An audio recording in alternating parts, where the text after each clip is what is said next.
Bismillahirrahmanirrahim. Assalamualaikum warahmatullahi wabarakatuh. Alhamdulillah, wassalatu wassalamu ala rasulillah wa ala alihi wa sahbihi wa sallama tasliman katsira, amma ba'd. Puji dan syukur senantiasa kita panjatkan kehadirat Allah Jalla wa Ala yang telah berfirman, wa in ta'udu ni'matallahi la tuhsuha innal insana lazalumun kaffar. Dan kalaulah kalian ingin menghitung-hitung akan nikmat Allah atas kalian, la tuhsuha, niscaya kalian tidak akan mampu menghitungnya. Innal insana lazalumun kaffar, sesungguhnya manusia itu pelaku kezaliman dan kekufuran. Alhamdulillah, dengan berkat nikmat kesehatan dan kesempatan setelah hidayah taufik dari Allah Jalla wa Ala, sama-sama kita telah melaksanakan ibadah salat subuh berjamaah yang kita memohon kepada Allah, Rabbana taqabbal minna innaka antas sami'ul alim. Sebagaimana salawat beserta salam senantiasa kita sanjung sajikan kepada Nabi besar kita, keluarga dan segenap sahabat-sahabat beliau ridwanullahi alaihim ajma'in, yang telah bersabda, inna athqala salati 'alal munafiqin salatul isya'i wa salatul fajr walau ya'lamuna ma fihima la atauhuma walau habwa. Sesungguhnya salat yang paling berat bagi orang-orang munafik adalah salat isya dan salat subuh. Walau ya'lamuna ma fihima la atauhuma walau habwa. Dan kalaulah manusia itu mengetahui keutamaan besarnya pahala pergi melaksanakan salat isya dan subuh, niscaya mereka akan pergi melaksanakannya sekalipun mereka harus merangkak. Dan beliau pula yang telah bersabda, basyiril musya'ina fil zulam bil jannah, berikanlah berita gembira dengan syurga untuk orang-orang yang berjalan dalam kegelapan untuk melaksanakan salat subuh mereka. Jamaah yang dimuliakan Allah rahimani wa rahimakumullah, pembahasan kita pada kali ini adalah hadis nomor 6 dari kitab yang kita kaji, yaitu kitab Bahjatu Qulubil Abrar wa Qurratu Uyunil Akhyar, lentera hati orang-orang saleh dan penyejuk mata orang-orang yang baik. Hadis, kata penulis rahimahullahu taala, al haditsus sadisu sifatul muslim. Hadis nomor 6 adalah hadis yang membicarakan sifatul muslim, sifat muslim sejati.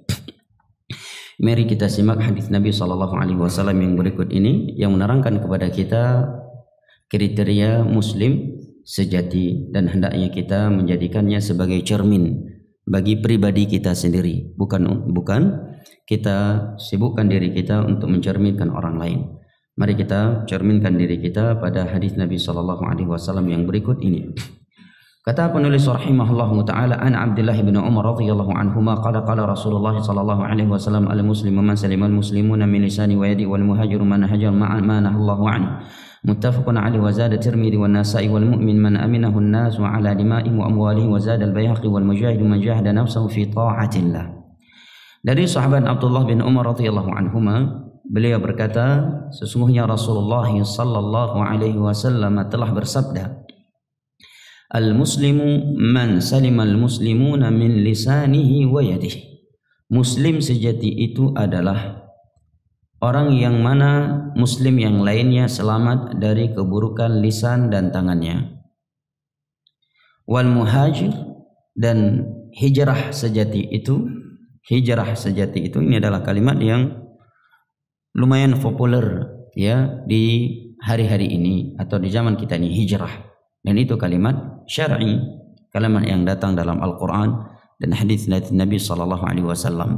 Hijrah yang sesungguhnya adalah meninggalkan sesuatu yang Allah larang. Itulah hijrah yang sesungguhnya. Hadis ini diriwayatkan oleh Al-Imam Al-Bukhari pada nomor 100 dan Al-Imam Tirmidzi pada nomor 40 dan Imam Muslim pada nomor 40. Kemudian kata penulis, dalam riwayat Al-Imam Tirmidzi dan Nasa'i ada tambahan lafaz kalimat wal mu'min man aminahu an-nasu ala dima'ihim wa amwalihim. Mukmin sejati itu adalah orang di mana manusia merasa aman dari dia terhadap darah dan harta mereka. Artinya manusia tidak khawatir, tidak mengkhawatirkan darah dan harta mereka dari kejahatan dia. Karena memang ada orang-orang di dunia ini manusia tidak merasa aman dari dia terhadap darah dan harta mereka. Ya, miami kalewat ji likut rumah pasti na yang gadah walaupun bermanuk kaum gadah tidak apa. Ya, memang ada orang-orang yang model seperti itu. Nah, maka kata Nabi SAW, mukmin sejati itu adalah seorang yang manusia lainnya merasa aman dari dia terhadap darah dan harta mereka. Wazad al-Baihaqi, dalam riwayat al-Baihaqi ada tambahan kalimat wal mujahidu man jahada nafsahu fi ta'atillah. Muslim mujahid, pejuang aksi bela Islam yang sesungguhnya adalah seorang yang melakukan aksi, melakukan jihad perjuangan melawan hawa nafsunya demi melaksanakan ketaatan kepada Allah Jalla wa Ala. Ini aksi bela Islam yang sesungguhnya, perjuangan jihad yang sesungguhnya. Tatkala seorang mampu berjihad melawan hawa nafsunya demi melaksanakan ketaatan kepada Allah Jalla wa Ala.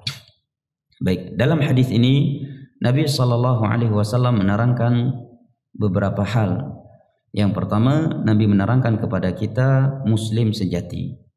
Yang kedua, Nabi menerangkan kepada kita muhajir, orang yang hijrah, ya, penghijrah yang sejati. Yang ketiga, Nabi menerangkan kepada kita konsekuensi iman, mukmin sejati. Yang keempat, Nabi menerangkan kepada kita aksi bela Islam yang sesungguhnya, mujahid, ya, mujahid sejati. Empat hal ini Nabi SAW terangkan kepada kita yang apabila kita memperhatikannya semuanya itu berkaitan dengan hablun minan nas, ya, dan hablum minallah pada kalimat mujahid. Nah, berikut ini catatan atau komentar dari penulis kitab Bahjatul Qulubil Abrar wa Qurratu Uyunil Akhyar, Syekh Abdul Rahman As-Sa'di. Kata beliau, وذلك أن الإسلام الحقيقي هو الاستسلام لله وتكميل عبوديته والقيام بحقوقه وحقوق المسلمين. Islam yang hakiki, Islam yang sempurna adalah seorang menyerahkan dirinya kepada Allah Jalla wa'ala, menyempurnakan ubudiyahnya kepada Allah dan melaksanakan hak-haknya Allah Jalla wa'ala. Haknya Allah secara umum adalah dengan melaksanakan perintah dan meninggalkan larangannya. Ini kalimat yang ringkas tapi isinya sangat luas karena perintah Allah itu sangatlah banyak, sebagaimana larangan Allah juga amat banyak. Dan perintah Allah yang paling besar adalah tauhid, sebagaimana larangan Allah yang paling besar adalah syirik. Maka sungguh seorang belum dikatakan muslim sejati kalau dia belum mentauhidkan Allah dengan benar dan belum meninggalkan dosa syirik. Wa huquqil muslimin, dan juga melaksanakan hak-haknya kaum muslimin. Artinya jangan sampai dia memperbaiki hablum minallah tetapi dia lupa memperbaiki hablum minan nas. Nah, kemudian kata Syekh Abdul Rahman As-Sa'di, wala yatimul islamu hatta yuhibba lil muslimina ma yuhibbu li nafsi. Seseorang itu belum dikatakan muslim sejati, muslim yang sempurna keislamannya, sampai dia mencintai untuk kaum muslimin sesuatu yang ia cintai untuk dirinya. Sebagaimana ia tidak menginginkan dirinya itu berada di jalan neraka Allah Jalla wa'ala, maka demikian pula terhadap saudara-saudara muslim lainnya. Dia akan menerangkan, dia akan mengingatkan saudara-saudaranya agar tidak berada di jalan-jalan yang dapat menyeretkan ia ke neraka Allah Jalla wa'ala. Sebagaimana ia semangat untuk berjalan di jalan-jalan yang menuju syurga Allah Jalla wa'ala, maka demikian pula semangatnya dia untuk saudara-saudara muslim lainnya. Maka kata beliau, wala yatahaqqaqu dzalika illa bi salamatihim min syarri lisani wa syarri yadi. Aplikasinya adalah di mana manusia selamat dari kejelekan mulut dan kejelekan tangannya. Tidak suka memberi laqab, gelar, mencela muslim yang lainnya. Apakah muslim tersebut seorang penguasa ataukah rakyat jelata?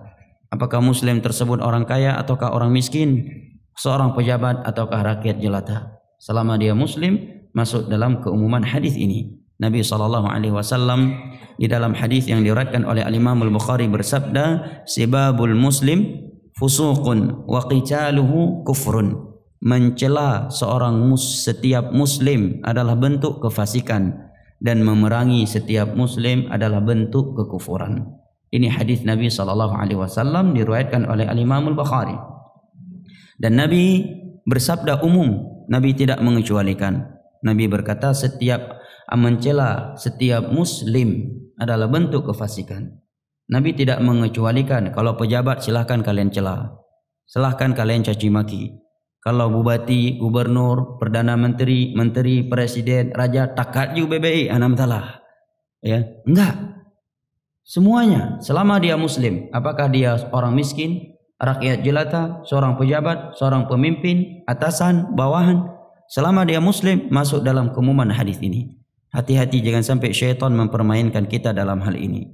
Terkadang syaitan mempermainkan sebagian kita, ya seakan-akan ya mencela sebagian kaum muslimin karena gelar atau sifat mereka yang berbeda dengan yang lainnya, seakan-akan halal untuk dicaci maki, ya tidak seperti muslim yang lainnya. Ya. Kesannya demikian, padahal Nabi berkata umum. Nabi tidak mengecualikan. Ya. Nabi menyatakan sibabul muslim fusuq. Mencela seorang muslim adalah bentuk kefasikan. Setiap muslim. Apakah dia seorang penguasa atau rakyat jelata, orang kaya atau orang miskin, pejabat ataukah bukan, orang Indonesia ataukah orang luar Indonesia. Selama dia muslim, Allah berfirman innamal mu'minuna ikhwah.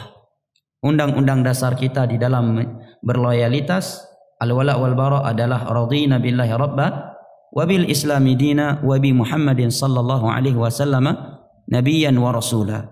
Bukanlah partai atau ormas organisasi tertentu sebagai dasar kita di dalam berloyalitas, apalagi nomor 1 dan nomor 2 bukanlah sebagai dasar kita di dalam berloyalitas.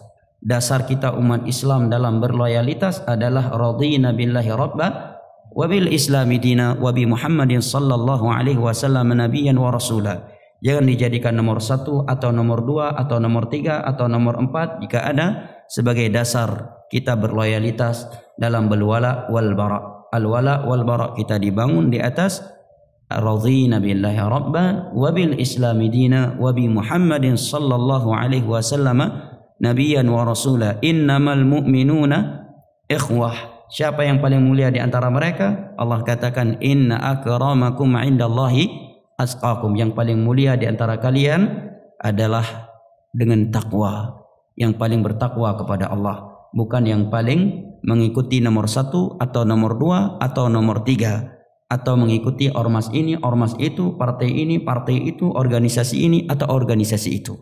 Inna akramakum indallahi atqakum. Orang yang paling mulia di antara kalian yang paling bertakwa kepada Allah.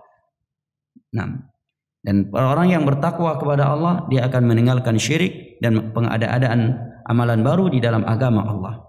Innamal mu'minuna ikhwah. Kaum mukminin itu seluruhnya bersaudara. Kita kenal dia ataukah tidak? Rival kita ataukah bukan? Saingan bisnis kita ataukah bukan? Apakah instansinya itu bertentangan dengan instansi kita ataukah tidak? Selama dia mukmin, innamal mu'minuna ikhwah. Undang-undang dasar kita di dalam berloyalitas sekali lagi bukanlah nomor 1 atau nomor 2, tetapi undang-undang dasar kita di dalam berloyalitas adalah radina billahi rabba wa bil islami dina wa bi Muhammadin sallallahu alaihi wasallam nabiyyan wa rasula. Innamal mu'minuna ikhwah. Kita tidak mau dikotak-kotakkan oleh sebagian orang yang tidak bertanggung jawab. Nabi sallallahu alaihi wasallam menyatakan sibabul muslim fusuqun wa qitaluhu kufur. Mencela setiap muslim adalah bentuk kefasikan dan memeranginya adalah bentuk kekufuran. Ini hadis Nabi. Nah, ini hadis Nabi. Nah. Kemudian di dalam hadis yang lain Nabi sallallahu alaihi wasallam bersabda, ya ma'syara man aslam wa lam yadkhulil iman fi qalbihi la tu'dhil muslimin wa la tattabi'u awratihim fa inna man tatabba'a awrata akhi tatabba'a Allahu awratah wa man tatabba'a Allahu awratahu yafdahhu walau kana fi jawfi baitihi. Ini hadis yang luar biasa, teguran buat kita semua jamaah. Teguran buat saya dan jamaah sekalian.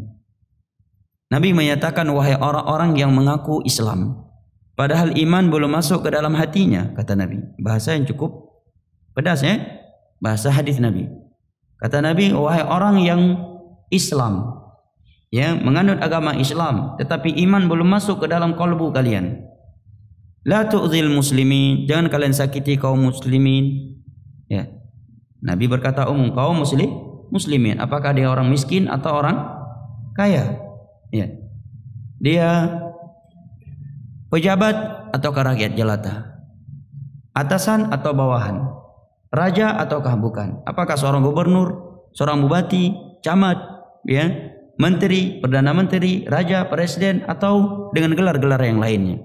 Kata Nabi, jangan kalian menyakiti kaum muslimin dan jangan kalian mencari-cari kejelekan seorang mukmin, karena setiap kita itu pasti memiliki kejelekan, ya kan? Kalau ingin mencari-cari ya kejelekan, semua kita punya kejelekan, nggak perlu kita cari. Bahkan itu sifat kita anak Adam. Kata Nabi, kullu bani Adam khata. Setiap anak Adam itu banyak berbuat salah. Banyak khata, sirah mubalaghah. Bukan sekadar berbuat salah. Nabi bilang kullu bani Adam, seluruh anak Adam. Ini kalimat kul. Dia seorang ulama ataukah bukan ulama? Dia seorang pejabat ataukah bukan? Selama dia anak Adam, sifatnya ini, kata Nabi. Kullu bani Adam khata. Setiap anak Adam pasti banyak berbuat kesalahan. Dan setiap orang yang banyak berbuat kesalahan, paling baiknya adalah yang paling banyak taubatnya.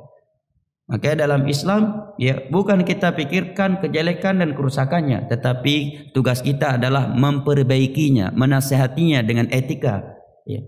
Nasihat secara empat mata dan mendoakan dia agar dapat hidayah, ya, dan diperbaiki oleh Allah. Bayangkan sahabat Abdullah bin Mas'ud, para sahabat Nabi, orang-orang yang sudah dijamin masuk surga, jamaah.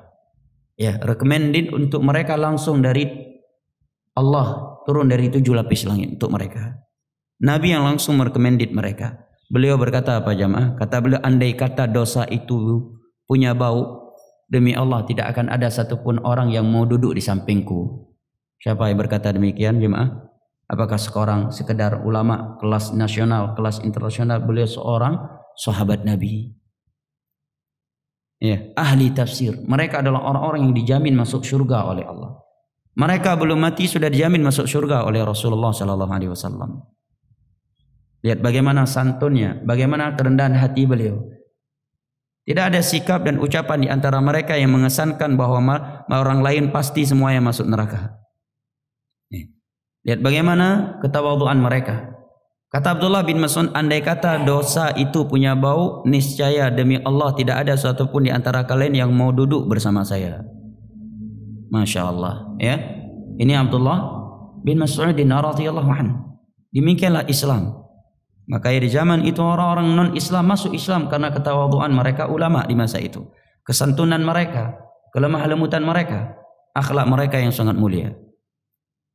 Maka Nabi menyatakan, wahai orang-orang yang mengaku Islam padahal iman belum masuk ke dalam kalbu kalian, janganlah kalian sakiti kaum muslimin dan janganlah kalian mencari-cari kesalahan seorang muslim. Apa bahayanya? Kata Nabi, barang siapa yang suka mencari-cari kesalahan saudaranya yang muslim. Ingat, kalimat muslim mencakup seluruh muslim. Adapun antara hati, dalam hati dia, itu hanya Allah yang mengetahuinya. Ya, itu pencitraan ataukah bukan, kita nggak diberi tugas oleh Allah untuk membaca isi hati orang. Ya, tugas kita menilai eksternalnya. Adapun internalnya itu antara dia dengan Allah. Jangankan orang di luar masjid, di dalam masjid pun belum tahu kita. Antum saya sedang berceramah, nggak tahu antum isi hati saya sedang sombong atau sedang riya, ya kan? Mungkin juga ada orang yang sedang sholat, kita menilai dia baik, sedang sholat, mati dalam keadaan sholat, baik, husnul khatimah insyaallah.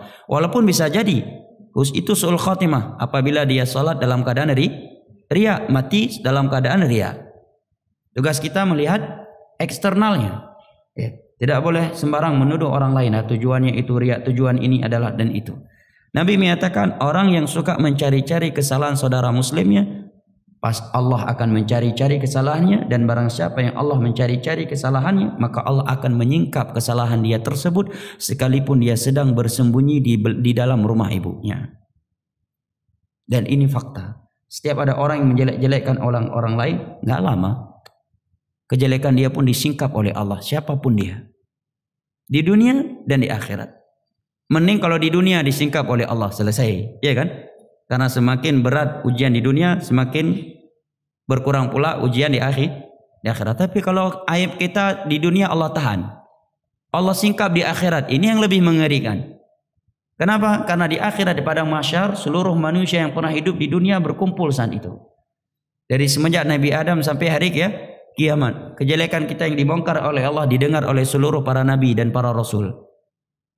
Diperlihatkan oleh Allah di depan Nabi Muhammad SAW. Di depan Abu Bakar, Umar, Uthman, Ali.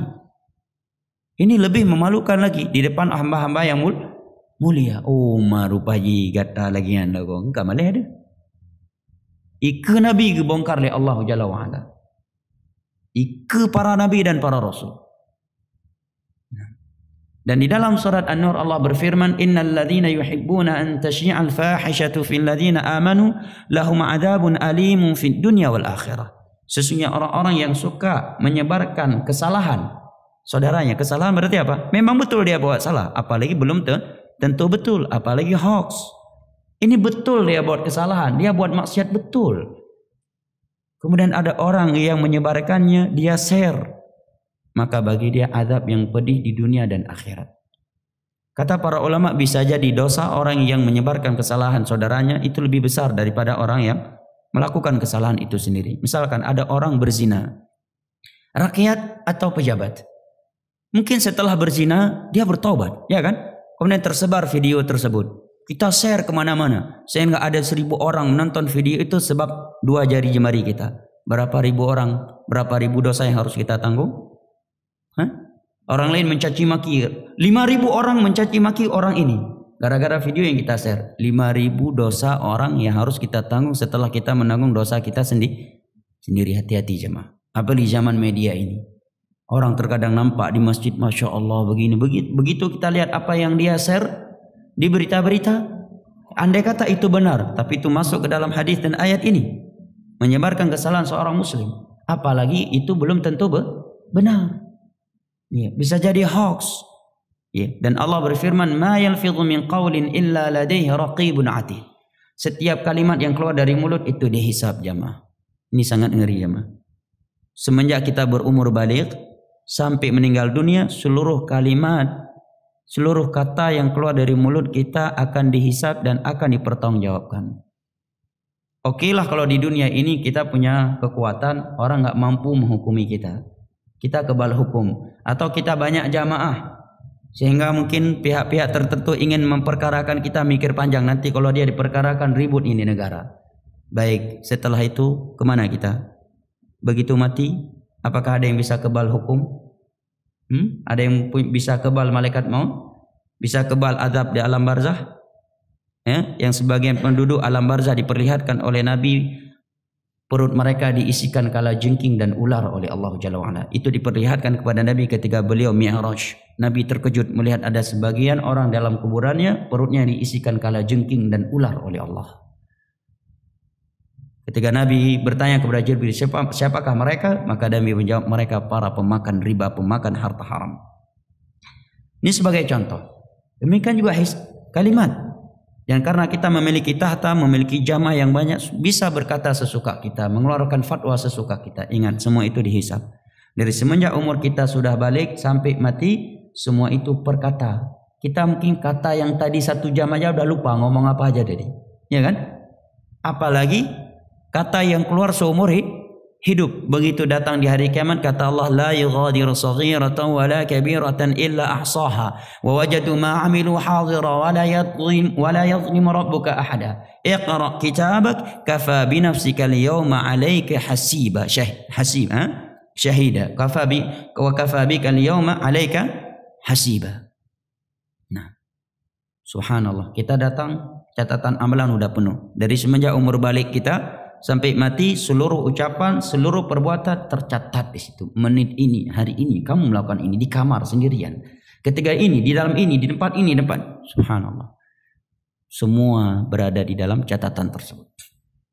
Nah, maka Nabi menyatakan orang yang mencari-cari kesalahan seorang muslim, apakah muslim tersebut seorang pejabat, seorang pimpinan negara atau rakyat jelata, maka pasti Allah akan singkap kejelekan dia juga. Allah akan bongkar kejelekan dia, siapapun dia, ya, siapapun dia, apapun gelarnya. Ini peringatan dari Allah dan Rasulnya. Maka dalam hadis yang lain Nabi menyatakan, laisal mu'min la'anan wala ta'anan. Mukmin itu tidak suka melaknat. Mukmin itu tidak suka mencaci maki. Di dalam hadis Abu Darda radhiyallahu anhu Nabi bersabda, "Innallaha yubghidul fahishal badhi." Allah itu sangat murka kepada orang yang kotor dan jorok kata-katanya. Kotor kata-katanya, kasar kata-katanya. Ada yang berdalil bahwa Nabi pernah melaknat beberapa kabilah yang membunuh beberapa sahabatnya. Bani Lahyan, Zakwan. Nabi melaknat mereka. Maka jawabannya barakallahu fiik, yang dilaknat oleh Nabi adalah kaum musyrikin, bukan seorang muslim. Mereka adalah kaum musyrikin. Kaum musyrikin. Yang kedua, mereka telah membunuh 70 para sahabat Nabi yang ahli Al-Quran. Itu pun Nabi melaknat ya di dalam salatnya, qunut nazilah. Bukan sehari-hari beliau melaknat, cuma sekali. Itu pun ditegur oleh Allah, laisa laka minal amri syai'. Tidak ada urusan kamu dalam masalah ini, maksud dalam menentukan hidayah. Rupanya sebagian mereka malah dapat hidayah Islam setelah itu. Fir'aun jamaah. Ada pemimpin yang lebih jahat daripada Fir'aun sepanjang sejarah, dari semenjak Fir'aun muncul di permukaan bumi? Tidak ada jamaah. Apa kata Allah kepada Nabi Musa dan Nabi Harun? Faqula lahu qawlan layyinan la'allahu yatadhakkaru aw yakhsha. Wahai Musa dan Harun alaihimassalam, pergilah kamu ke Fir'aun, dakwahi mereka, berlemah lembutlah engkau dengan mereka. Gunakan kata-kata yang santun, langsung ke Fir'aun, bukan dari jauh. Ya, Nabi Musa dan Nabi Harun perintahkan oleh Allah untuk menasihati Fir'aun dengan langsung pergi menghadap ke Fir'aun, bukan dari pentas, dari tempat yang jauh. Wahai Musa dan Harun, pergi langsung temui Fir'aun, nasihati dia. Faqula lahu qawlan layyina, dengan kata-kata yang lembut, santun, agar dia mau menerimanya, agar dia mau mengingat Allah, agar dia takut kepada Allah. Karena kalau sudah caci maki dari jarak jauh lagi dan tidak langsung empat mata, jangan orang yang punya kekuasaan, kita sendiri mungkin, ya jangankan orang lain, mungkin nasihat orang tua kita sendiri nggak akan masuk ke dalam hati kita, ya kan? Misalkan ada abang kandung kita, dari jauh dia berteriak menasihati kita, sudah dia nasihati dengan cara yang kasar, kata-kata yang kasar, kata-kata yang kotor. Kemudian dari jauh lagi, sudah dari jauh kita nggak dengar, orang lain malah yang mendengar nasihat itu untuk kita. Kira-kira kita bisa nggak menerimanya? Saya yakin tidak akan bisa kita menerimanya. Apalagi orang lain yang nggak ada kaitan hubungan, nggak ada jasa kita untuk dia. Lihat bagaimana Islam mengajarkan kepada kita akhlak jamaah. Yang terkadang kita tidak sadar telah meninggalkan akhlak Islam dan kita meyakini itulah bentuk perjuangan untuk Islam. Padahal itu adalah bentuk pencorengan terhadap agama Islam. Lihat ini hadis Nabi SAW. Fir'aun saja seperti itu. Padahal Fir'aun siapa jamaah? Yang berkata, ana rabbukumul a'la. Ini Fir'aun, ana rabbukumul a'la, kata Fir'aun. Aku Tuhan kalian yang maha tinggi. Apalagi kejahatan Fir'aun? Seluruh anak Bani Israel dibunuh yang laki-lakinya. Kalau Bani Israel lahir anaknya, kalau perempuan yang lahir boleh hidup. Kalau yang lahirnya laki-laki, dibunuh. Fir'aun jamaah. Ini Fir'aun. Bukan sekedar menjual negara ke asing. Bukan sekedar BBM naik di zaman dia. Tapi Fir'aun di zamannya berkata, ana rabbukumul a'la. Saya Tuhan yang maha tinggi. Siapa yang berani menyatakan ada Tuhan selain saya bunuh. Ini Fir'aun. Dan dia menyatakan kepada menterinya Haman, buatkan untuk saya paramik, saya mau ke langit, ingin bertemu dengan Tuhan yang Musa. Berarti bagaimana sudah kejahatan Fir'aun? Bani Israel yang lahir anaknya laki-laki dibunuh hidup-hidup. Kalau lahirnya anak perempuan boleh hidup. Khawatir nanti kerajaan dia akan direbut oleh Bani Israel. Subhanallah. Sekian Bani Israel yang laki-laki dipenjara oleh dia, nggak bertemu dengan istri-istri mereka. Sampai Nabi Musa diutus oleh Allah untuk mendati Fir'aun untuk melepaskan Bani Israel. Pesan Allah kepada Nabi Musa, faqula lahu qawlan layyinan la'allahu yatadhakkaru aw yakhsha. Wahai Musa dan Harun, datangi langsung Fir'aun, nasihati dia dengan kata-kata yang lembut dan santun agar dia mau mengingat dan takut kepada Allah Jalla wa'ala. Ini pesan Al-Quran cukup jelas. Pesan-pesan hadis Nabi SAW cukup jelas. Dan ingat jamaah, dari semenjak umur kita balik sampai mati, seluruh kalimat yang sudah keluar dari mulut kita itu akan kita pertanggungjawabkan. Itu akan dihisab oleh Allah Jalla wa'ala. Maka hendaknya semua ucapan yang akan kita keluarkan kita timbangkan dulu dengan Al-Quran dan hadis. Bertentangan enggak dengan Al-Quran dan hadis yang dibangun di atas pemahaman para ulama salaf, para sahabat? Kalau benar, keluarkan. Keluarkan. Ya. Biar manusia mencaci maki, mencela, ya, melakopmu. Nanti di hari kiamat kita saling berhadapan di hadapan Allah di Al-Qantarah. Selama yang kita ucapkan kita lihat tidak bertentangan dengan agama Allah, dan itulah yang semestinya ya, dalam agama kita, maka ucapkan walaupun jutaan manusia mencela kita, karena kemuliaan itu di tangan Allah bukan di tangan manusia. Sebagaimana kerendahan itu hanya di tangan Allah bukan di tangan manusia. Doa yang diajarkan oleh Allah kepada nabinya, qulillahu malikal mulki tu'til mulka man tasha wa tanzi'ul mulka man tasha wa tu'izzu man tasha wa tudhillu man tasha biyadikal khair innaka ala kulli syai'in qadir. Apa yang perlu kita khawatirkan? Seorang yang punya tauhid, yang punya akidah, dia enggak pernah gelisah, enggak pernah galau atas ucapan dan celaan manusia terhadapnya. Dia keluarkan statementnya, dia anggap ini sesuai dengan Al-Quran dan hadis, udah. Dia enggak perlu bingung apa kata manusia, apa bagaimana di medsos, apa tanggapan orang, apa komentar orang. Ya, akhirnya buat klarifikasi, buat ini, enggak. Dia keluarkan. Nanti di hari kiamat kita saling berhadapan di hadapan Allah dan semua kita akan dihisab. Dan dia yakin kemuliaan di tangan Allah, sebagaimana kehinaan itu juga dari Allah, bukan dari manusia. Ya. Nabi SAW bersabda, innama ju'ila dhillatu wassagharu ala man khalafa amri. Kehinaan dan kerendahan itu hanya menimpa orang-orang yang menyelisih agamaku. Syirik dan bid'ah sedikit pun bukan dari agama Islam.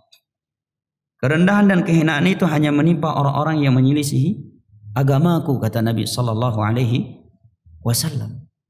Nah, orang yang memiliki tauhid dan akidah enggak bingung dia. Tapi kalau orang yang orientasinya dunia, bingung dia. Mengeluarkan statement, akhirnya kirim jubirnya untuk mengklarifikasi, untuk menjawab pertanyaan-pertanyaan. Cek lagi, bagaimana di medsos, apa tanggapan publik dan seterusnya. Mana tengah malam? Bubu hanji dan mengle, sedang memikir apa tanggapan publik. Ya. Tapi kalau seorang mukmin punya akidah, pegai. Ơi khơn, bài khơn cái đi, hãy khơn lấy im đi, hãy im lấy yêu khơn lắm, hãy khơn lấy yêu im lắm, hãy im lấy yêu khơn lắm. Cả khơn, hãy cả khơn lấy cả im, hãy cả im lấy cả khơn lắm, hãy cả im lấy cả khơn lắm, hãy cả khơn lắm, cả im. Tinggal hari kiamat, mati di Qantarah kita berhadapan di hadapan Allah, saling menuntut. Selesai. Semakin banyak orang yang mencela, alhamdulillah, itu sebuah kemenangan dan kemuliaan untuk kita dari Allah. Berarti semakin banyak orang yang menanggung dosa kita. Lihat bagaimana Nabi SAW menerangkan kepada kita. Semestinya seorang mukmin, muslim yang sejati adalah muslim lainnya, di mana muslim yang lainnya selamat dari keburukan lisan dan tangannya. Nah.